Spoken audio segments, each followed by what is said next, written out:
มาในกราฟของ Dogecoin ได้ DOGE เนาะเขาจะเทรดในกราฟของ Dogecoin ในรอบนี้เนาะเดี๋ยวเบิ่งกันว่าเขาจะเข้าตลาดได้บอและเทคนิคหรือกลยุทธ์ที่เขาจะเทรดในครั้งเนี้ย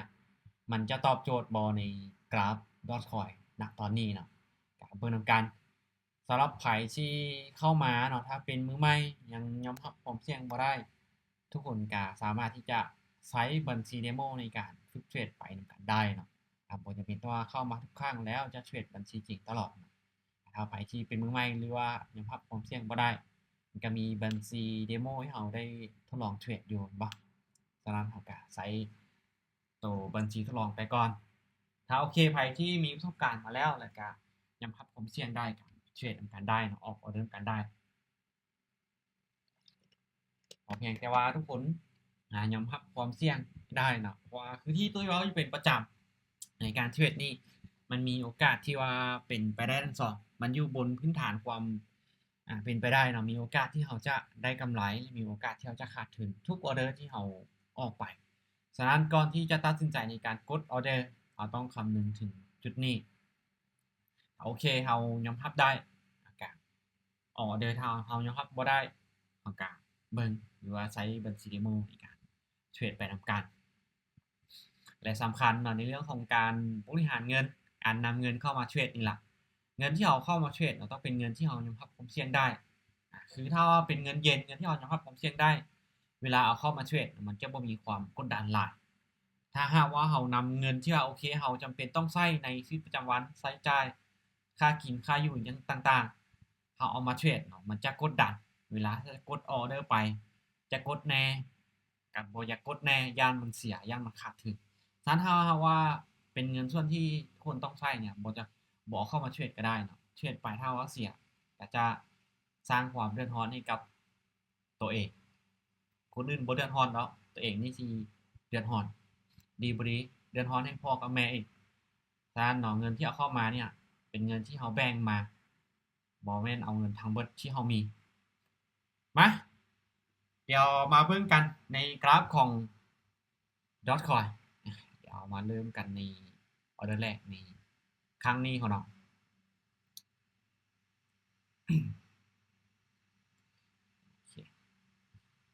ปั๊มเงินได้ไม้แรกไม้แรกตามไปที่ฟังขาย1ข้างได้ไม้แรกสินขาย1ครั้งได้คือในจังหวะนี้เนาะกราฟก็สิว่าดันราคาลงมาอยู่และสาเหตุที่ว่าค่อยตัดสินใจขายลงมาหลักๆเลยก็คือเบิ่งจากแพตเทิร์นจากที่ว่าอดีตที่ผ่านมาหรือว่าพฤติกรรมของแท่งเทียนเนาะกราฟในจุดเนี้ยมันเล่นคู่มาที่2จังหวะคือคู่แดงมา1คู่เขียวมานี่อีก1ฉะนั้นจังหวะเนี้ยแท่งแดงเนี่ยมา1ออร์เดอร์ตุ้ยก็เลยโอเคจังหวะนี้ตามขายในจังหวะที่ว่าคิดว่ากราฟมันจะเล่นคู่ในจังหวะที่3ได้เอ้าโอ้โหไม่แหลกแหกโค้งไปแล้วมาบอยยังไปกันต่อมันจะลินอยู่ประมาณนี้ราวๆนี้โอเคออเดอร์นี้ของน้องบอยยังหลายตามขายได้ออเดอร์นี้ขายได้ถ้าหากว่ามันยังลิ้นในกรอบและลิ้นในโซนที่ไซด์เวย์อยู่นะโซนสลับอยู่ออเดอร์ที่เท่าแท่งตัวนี้เป็นเขียวมีโอกาสที่จะลงมาได้อยู่ในออเดอร์เนี่ยฉะนั้นเดี๋ยวเบิ่งกันว่ามันจะลงได้บอเนาะในจุดนี้กลับมาลุ้นกันนิ่งเลยเขาเนาะช่วงจังหวะสุดท้ายจะดันราคาลงมาได้บอโอเคอยากสวิงแน่น้อยนึงแต่ว่ากาดกลงมาได้เขาเนาะเอาปั๊มเงินได้ไปกันต่อปั๊มเงินไปกันต่อได้โอ้ขึ้นไปยาวเลยโอ้ยาวแบบนี้ผ่านคนได้คืออย่าว่าอยากจะสวนมันไปนี่กาบอกล้าโหเนาะบอกล้าเพราะว่าแห่งซื้อมันเข้ามาหลายอยู่แต่ก็ถามว่ามันมีโอกาสจะติดโซนนี้บอกก็มีเนาะเอาเป็นอย่างคือว่าบ่ขายแห่งซื้อมันเข้ามาหลายก็เลยว่าบอกล้าที่ว่าจะขายลงมา อ่ะเรารอออกในจุดที่เรามั่นใจแล้วจึงค่อยออกบ่จะเป็นต้องออกไม่ออกทุกออเดอร์ใบนี้โอ้โหโอ้โหขึ้นในช่วงสุดท้ายเลยรอกันใหม่แล้วอาจารย์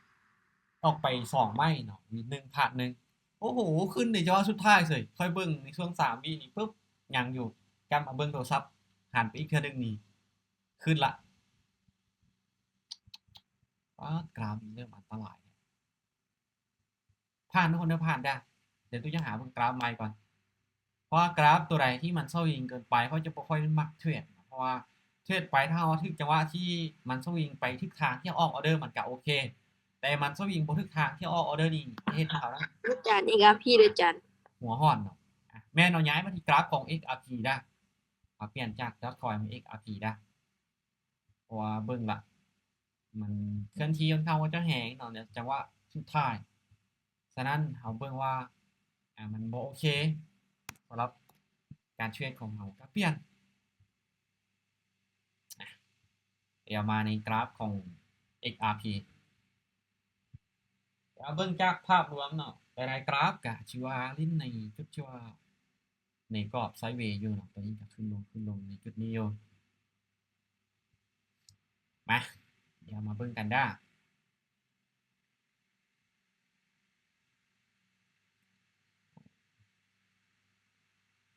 มาโอเคออเดอร์นี้ตามซื้อทุกคนได้นั้นลงมา1จังหวะก็จริงลงมาแล้วก็ขึ้นไปอยู่คนจังหวะนี้นั้นตามไปที่ฝั่งซื้อ1ครั้งมาเข้าออเดอร์นี้ครับของ XRP กันใหม่เบิ่งนะว่าในจุดนี้ปุ๊บปลายไส้ที่ผ่านมาลงมาปุ๊บแล้วก็เด้งเนาะแท่งตัวนี้ลงมาปุ๊บแล้วก็เด้งขึ้นไปฉะนั้นออเดอร์นี้เราตามไปที่ฝั่งซื้อนะกราฟก็ค่อนข้างว่าจะบ่อยากนิ่งปานใดโอ้โหบ่ถ้าว่าแต่ละกราฟเป็นแบบนี้นี่จ้ะอาเดี๋ยวจารย์ครับไปจักเล็กจักน้อยอีกสัก2-3ไม้ว่าถ้าว่ากราฟมันสวิงแหงแบบนี้ก็เบิ่งใหม่เทื่อนึง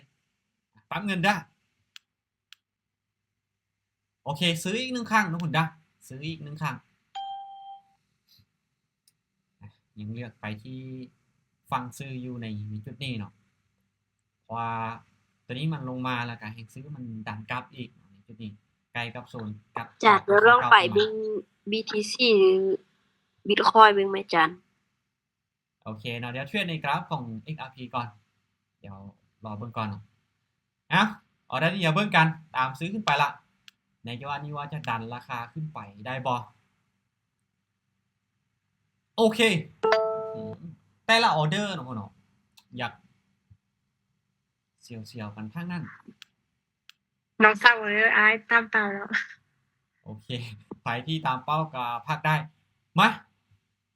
เปลี่ยนกราฟก็ได้พ่อเนาะมา XRP มา BTC นี่น่าจะเป็นเหรียญที่ใหญ่น่าจะบ่สวิงหลายปานใดเนาะแต่ก็ต้องมาเบิ่งกันเหรียญใหญ่ก็บางจังหวะมันก็สวิงมันก็มีแต่ว่าเหรียญน้อยนี่โอกาสที่มันจะสวิงเนี่ยมันมีหลายกว่าเนาะฉะนั้นเดี๋ยวเราเปลี่ยนกราฟเด้อมา BTC เปลี่ยนกราฟเด้อ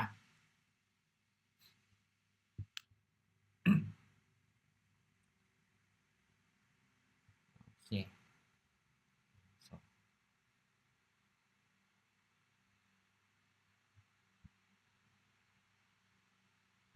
โอเคจังหวะนี้ถ้าว่าเทียบกับกรอบในจุดใกล้ๆนี่BTC ตามขาย1ข้างได้ตามขาย1ข้างเนาะ Apple ก็ว่ามันจะลงมาต่อบอลและหาจุดที่ว่ามันดันราคาในบริเวณในอดีตจุดนี้บอลจุดนี้และเบิ้งที่ว่าที่ผ่านมาเวลาที่กราฟในจุดใกล้ๆเวลาที่มันเป็นแดงมันก็จะมาแดง2ไม้หรืออาจจะ3ไม้4ไม้ก็มีแต่จังหวะนี้แห่งขายเข้ามาเนื่องจากว่าแดงที่1แล้ว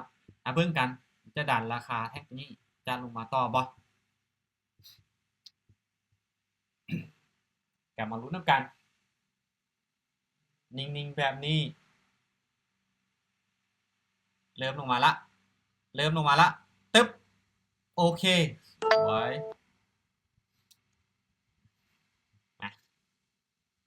เราไปกันต่อได้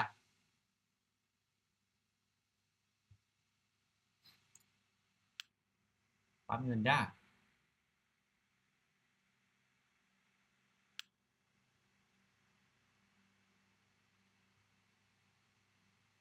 โอเคไหมออเดอร์นี้ซื้อทนได้ลิ้นตามฐานทับของมันในบริเวณนี้นะจุดอาทิตย์ที่ผ่านมาของมันก็ชื่อว่าในจุดนี้ถึงดีดกลับด้วยแห่งซื้อที่ค่อนข้างว่าจะหลายในจุดเนี้ยปุ๊บเกินจริงเนี่ยเกือบ4แท่งแดงที่มันลงมาเลยฉะนั้นจุดนี้ก็มีโอกาสที่ว่ากราฟมันจะขึ้นเนาะหรือว่าที่โตกลับออเดอร์เนี่ยตามไปที่ฝั่งซื้อเดี๋ยวเรามาเบิ่งกันว่ากราฟในฐานในจุดนี้นะว่ามันจะดันราคายื้อเป็นเขียวได้บอเนาะแห่งซื้อมันจะสามารถดันราคาในจุดนี้ได้บอโอเคสวย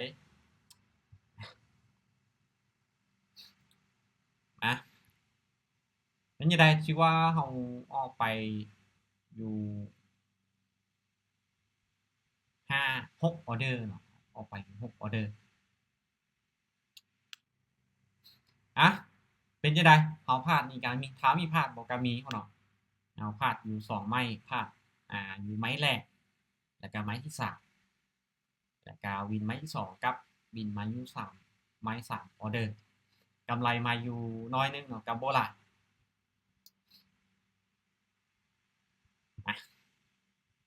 เดี๋ยวเราไปต่อได้เดี๋ยวเราไปต่อ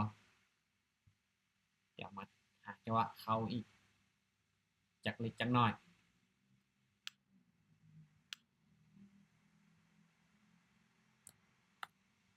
โอเคดันราคาลงมาแบบนี้เนาะเบิ่งกันได้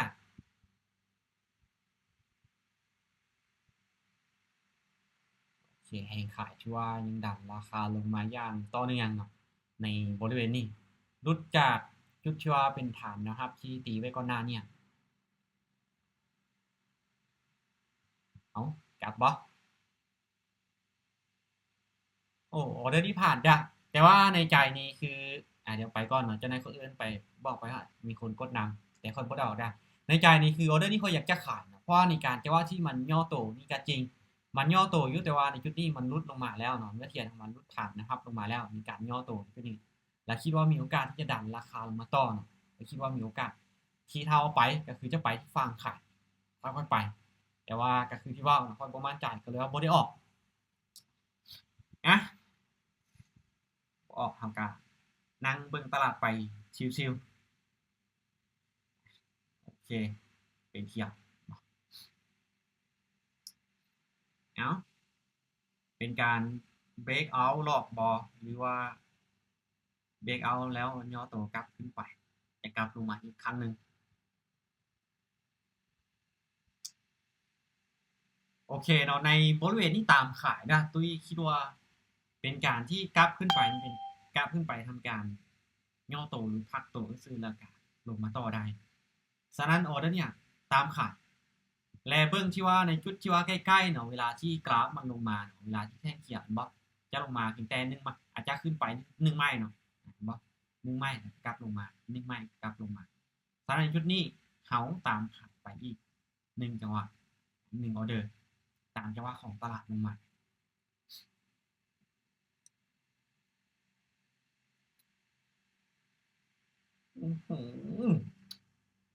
ขึ้นไปพวกเนาะเอ้า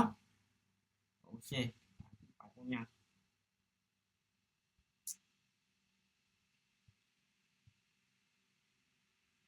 เดี๋ยวปั๊บเงินได้ปั๊บเงิน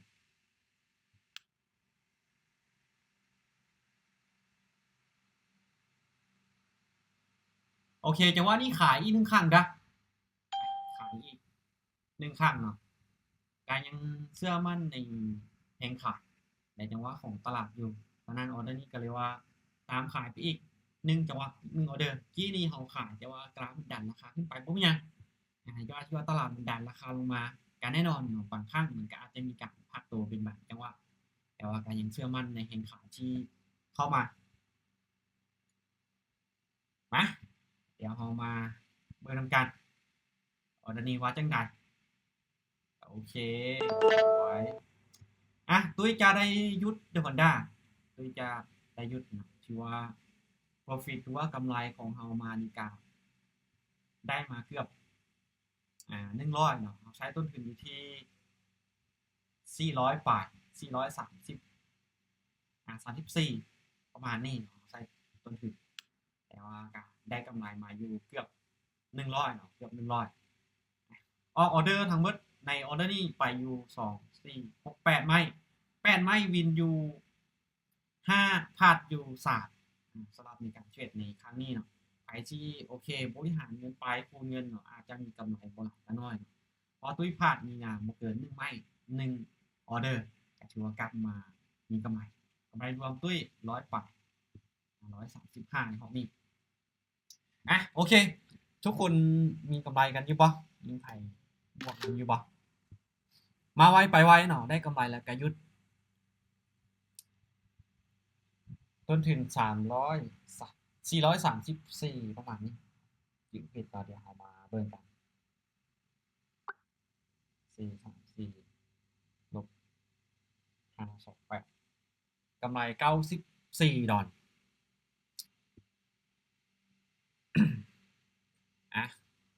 โอเค มีคนบวกนำอยู่บวก3แล้วคนอื่นๆเด้เนาะคือในครั้งนี้จะเบิ่งเวลาที่เทรดจะเบิ่งแนวโน้มของตลาดก็จะเบิ่งพฤติกรรมของตลาดนำเวลาที่เทรดจะบ่ได้ตายตัวบางครั้งก็จะไซส์ในจุดที่ว่าฐานรับฐานต้านเข้ามาเป็นองค์ประกอบในการตัดสินใจในการออกออเดอร์แน่บวก27โอเคเบิ่งแล้วบ่เนื้อทองได้บวกอยู่บ่ได้กล้าออกอยู่บ่ในเฮาเทรดในกราฟน้อย ที่ออกจะส่งไป UBC โอเคอยู่เหรียญน้อยเนาะมันกราฟยาวเฮามันสวิงแล้วก็เปลี่ยนคือเวลาที่เขาเทรดกราฟที่มันสวิงนะก็จะบ่อยู่ในมันโดน1ไม้2ไม้ก็เปลี่ยน1ไม้2ไม้แล้วก็เปลี่ยนเอาหากราฟที่มันนิ่งกว่าแล้วเฮาจะเทรดง่ายถ้ากราฟมันสวิงเฮาฝืนที่จะเทรดเนาะดีบ่ดีเฮาจะใจร้อนนำกราฟอีกฉะนั้นถ้าว่าตัดปัญหาเลยเนาะบ่อยากให้ตัวเองนั้นเอาใจหรือว่าเอาอารมณ์เข้าไปในมีส่วนร่วมในการตัดสินใจเวลาที่กราฟมันสวิงเอากราฟเปลี่ยนเพื่อตัดปัญหาที่ว่าเขาคุมตัวเองบ่ได้เขาใจร้อนตัดปัญหาจุดนั้นเอามีสิทธิ์ที่จะเลือกบวก2บวก3โอเคโอเคบ๊ายบายทุกคนเนาะพบกันใหม่ในโอกาสหน้าเด้อวันนี้บ๊ายบายทุกคน